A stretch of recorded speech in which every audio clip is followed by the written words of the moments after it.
প্রিয় ভাই বোনেরা, আজ আমরা শিখব ভুজ সম্পর্কে গুরুত্বপূর্ণ কিছু তথ্য।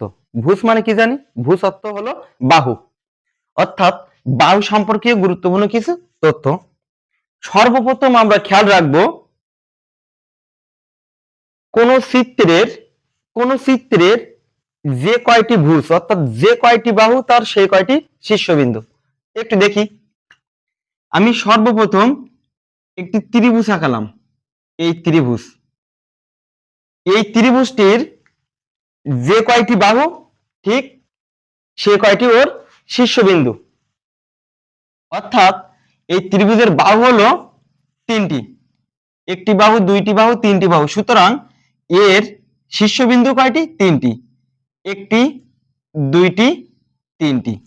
তাহলে ত্রিভুজের শীর্ষবিন্দু কয়টি? তিনটি, যেহেতু এর বাহু সংখ্যা কয়টি? তিনটি।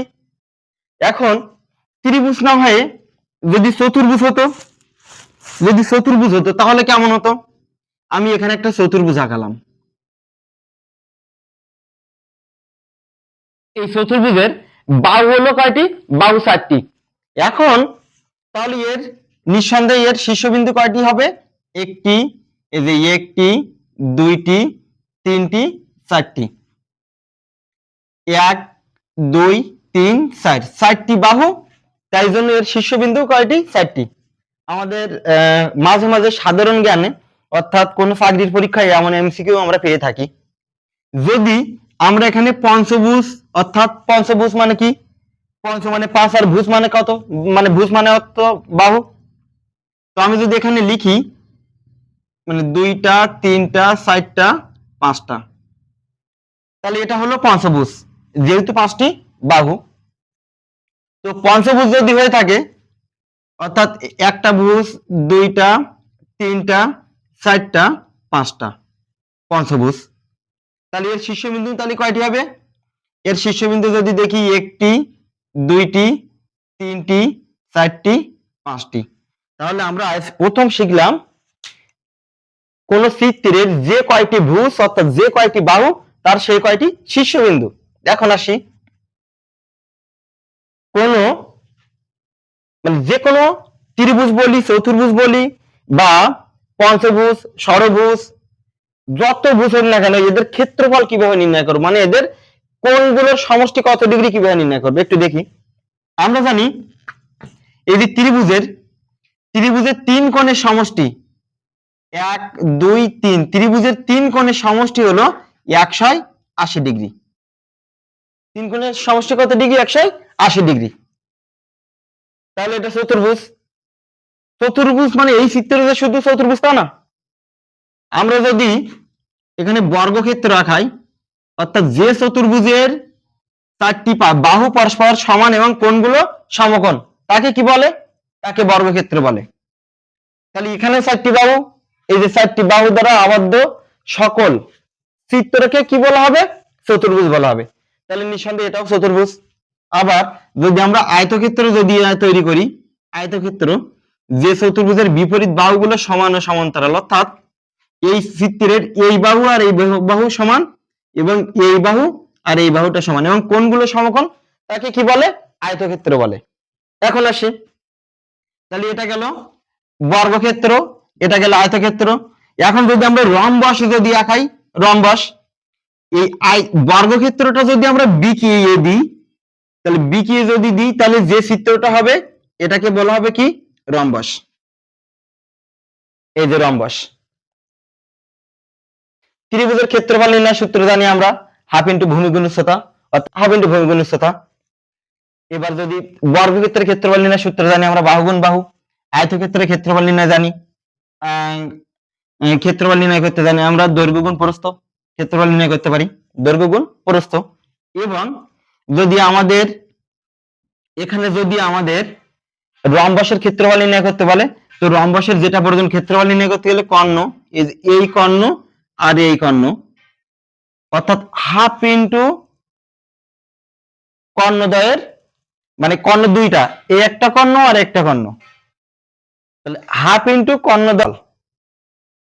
এবং যদি যদি আমরা সামান্তরিক আয়তক্ষেত্রটা যদি বিকিয়ে দেওয়া হয় তাহলে তখন যেটা হবে সেটা হচ্ছে কি সামান্তরিক, এটা হচ্ছে সামান্তরিক। তাহলে এর ক্ষেত্রফল নির্ণয়ের সূত্র কি? ভূমি গুণ উচ্চতা, অর্থাৎ এইখান থেকে এটার দূরত্বকে উচ্চতা বলা, এটা হচ্ছে এইচ আর ভূমি সমান আমরা সাধারণত বি ধরি। এভাবে আমরা ক্ষেত্রফল নির্ণয় করতে পারি। এখন আমরা হয়তো মুখস্থ জানি যে এর চার কোণের সমষ্টি কত ডিগ্রি, 360 ডিগ্রি, এর চার কোণের সমষ্টি 360 ডিগ্রি, এর চার কোণের সমষ্টি 360 ডিগ্রি, এরও 360 ডিগ্রি, যেহেতু এটা সমকোণ, একটি সমকোণ, আমরা জানি এটি একটি সমকোণ, একটা দুইটা তিনটা চারটা, এখানেও চারটি সমকোণ, তাহলে সমকোণ সমান আমরা জানি 90 ডিগ্রি। তাহলে এখানে 4 নং 36, অর্থাৎ এটা 90 90 180, আর এক 90 270, আর এই 90 যদি যোগ করি তাহলে 360 ডিগ্রি। তাহলে এটা 360 ডিগ্রি। এখন এটা নির্ণয় করব কিভাবে? এখানে পঞ্চভুজ হতে পারে, ষড়ভুজ হতে পারে, অষ্টভুজ হতে পারে, অনেক অনেক ভুজ হতে পারে। কিভাবে নির্ণয় করবে একটু দেখি। শুধু একটা মনে রাখলে হবে ত্রিভুজ, শুধু একটা মনে রাখলে হবে ত্রিভুজ। ত্রিভুজের তিন কোণের সমষ্টি কত ডিগ্রি বললাম? 180 ডিগ্রি। শুধু এতটুকু মনে রাখলে এনাফ। আর যত যত বড় ভুজ হোক না কেন, যত বড় চিত্র হোক না কেন, আমরা নির্ণয় করতে পারবো যে ওর মোট এই যে কোণগুলোর ক্ষেত্রফল বা মোট সমষ্টি কত ডিগ্রি। একটু দেখি। তাহলে আমরা এটা জানলাম যে ত্রিভুজের তিন কোণের সমষ্টি 180 ডিগ্রি। এবার এটা নির্ণয় করি। কিভাবে নির্ণয় করবো একটু খেয়াল করি সবাই, একটু দেখি। আমরা যে কোনো চিত্র হতে পারে, আমরা দেখব ওই চিত্রের ভিতরে ত্রিভুজ কয়টি, ত্রিভুজ কয়টি।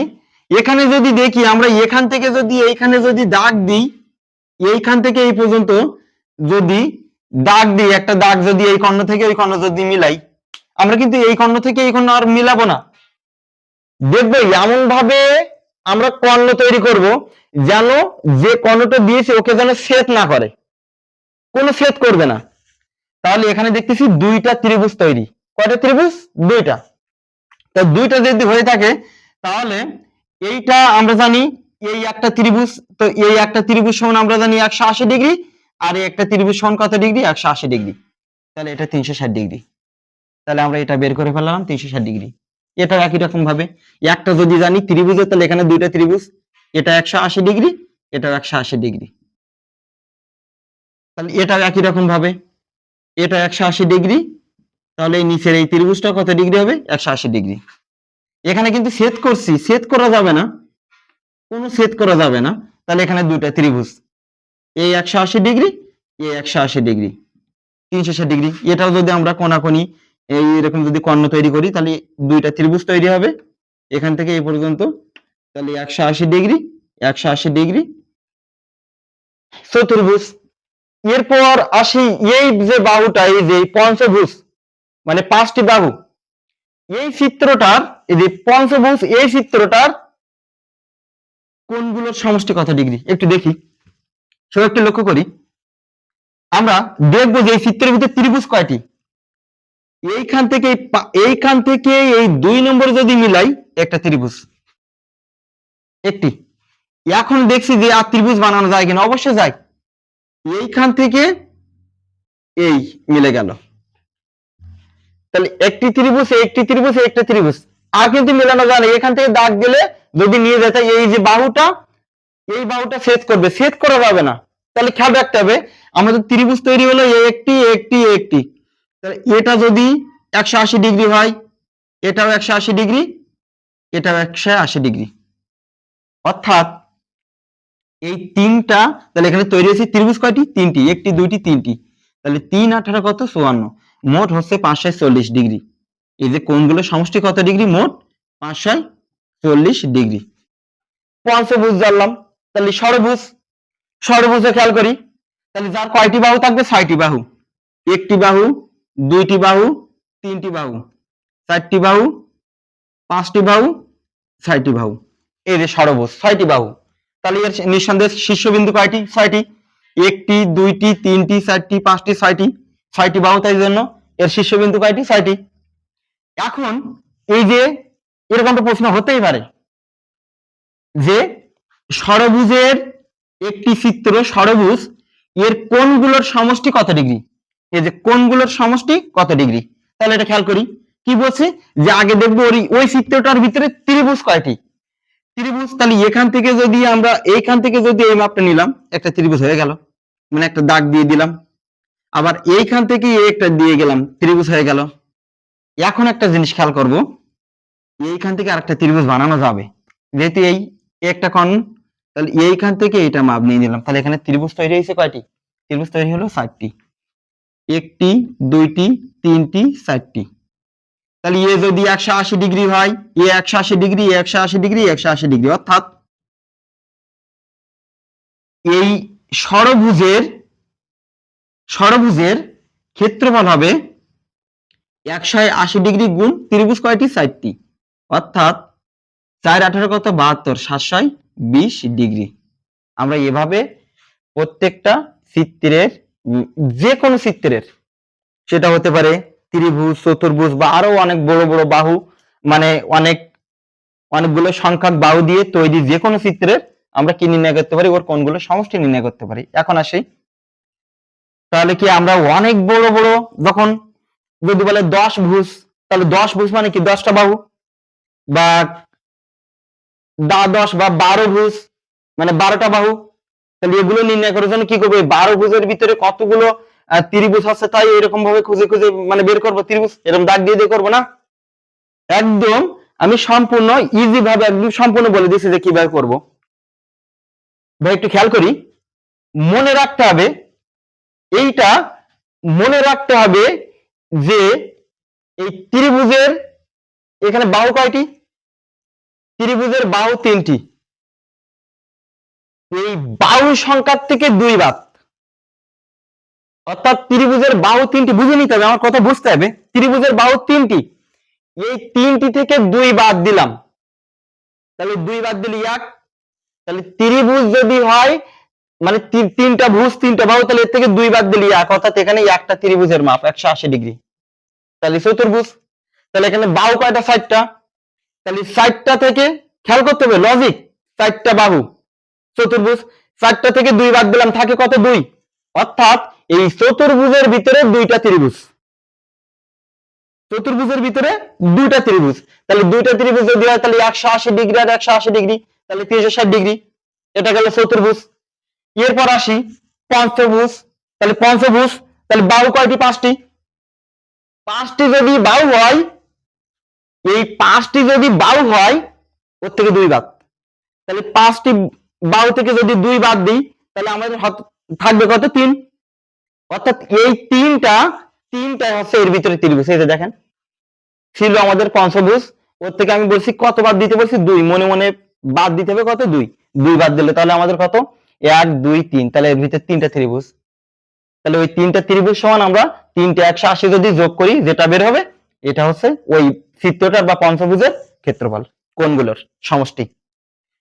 এবার এর ভিতরে আসি, এটা কত ভুজ বললাম, ষড়ভুজ, অর্থাৎ এর বাহু আছে 1 2 3 4 5 6, ষড়ভুজ। তাহলে এই 6টা ভুজ থেকে যদি আমরা কত বাদ দিব, 2 বাদ দেব।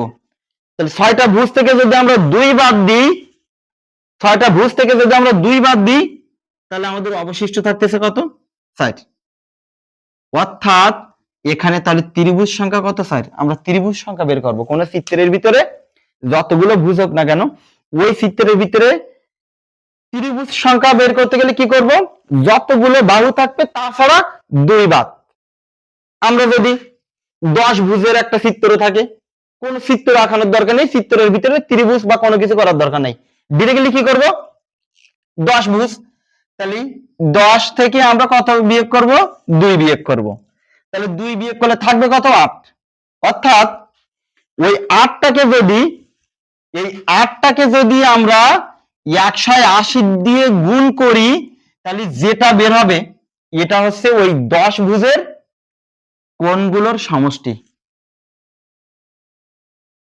8 0 0 8 8 64 64, 4 হাত হলো 6, 8 1 8 আছে 14, অর্থাৎ আমি 10 ভুজের কোণগুলোর সমষ্টি 1440 ডিগ্রি। আশা করি তোমরা আমার ক্লাসটা বুঝতে পারছো। এটা যদি মনে রাখি তাহলে আমাদের বিভিন্ন চাকরির পরীক্ষায় এই সম্পর্কে প্রশ্ন আসতে পারে, বা এটা একটা সাধারণ জ্ঞানের বলতে পারি যে কখনো কখনো ম্যাথের ক্ষেত্রে যে কোনো চাকরির পরীক্ষায় ম্যাথ সম্পর্কীয় প্রশ্ন এরকম একটা চিত্র দেওয়া থাকবে, বলবে যে উদ্দীপকে বর্ণিত চিত্রটির এই যে পঞ্চভুজ দেওয়া থাকলে থাকতে পারে, ষড়ভুজ, অষ্টভুজ, দশভুজ এরকম যদি দেওয়া থাকে, উদ্দীপকে বর্ণিত চিত্রটির কোণগুলোর সমষ্টি কত ডিগ্রি, বা চিত্রটির কোণগুলোর সমষ্টি কয় সমকোণ। তাহলে আমরা জানি সমকোণ সমান কত ডিগ্রি, এক সমকোণ সমান 90 ডিগ্রি। তাহলে এই যে বের করব, এই বের করে যদি 90 দিয়ে ভাগ করি, অর্থাৎ এখানে যেহেতু 8টা 180 ডিগ্রি গুণ করছি, তাহলে এখানে 16টা হচ্ছে কত, 16টা সমকোণের ভিতরে। যদি 180 চতুর্ভুজ সমান কয় সমকোণ, 2 সমকোণ। একটা চতুর্ভুজ সমান, সরি, একটা ত্রিভুজ সমান কত সমকোণ, 2 সমকোণ। এবার একটা চতুর্ভুজ সমান দেখতে পাচ্ছি কি দুইটা 180 ডিগ্রি, দুইটা 180 ডিগ্রি যদি হয় তাহলে এখানে আমরা জানি 180 ডিগ্রি সমান কত কোণ, সরল কোণ। তো যদি এটা সমকোণ যদি বলে তাহলে নিঃসন্দেহে এখানে দুইটা সমকোণ আর এখানে দুইটা সমকোণ, তাহলে একটা চতুর্ভুজ সমান 4টি সমকোণ। এমনও প্রশ্ন কখনো কখনো দেখা যায়। তো এটা ছিল আজকের একটা সংক্ষিপ্ত গুরুত্বপূর্ণ একটা টিপস, তোমাদের সকল ক্ষেত্রে কাজে লাগতে পারে। আশা করি এটা তোমরা বুঝতে পারছো এবং তোমাদের দৈনন্দিন জীবনে অনেকটা গুরুত্বপূর্ণ। এই পর্যন্ত, ধন্যবাদ।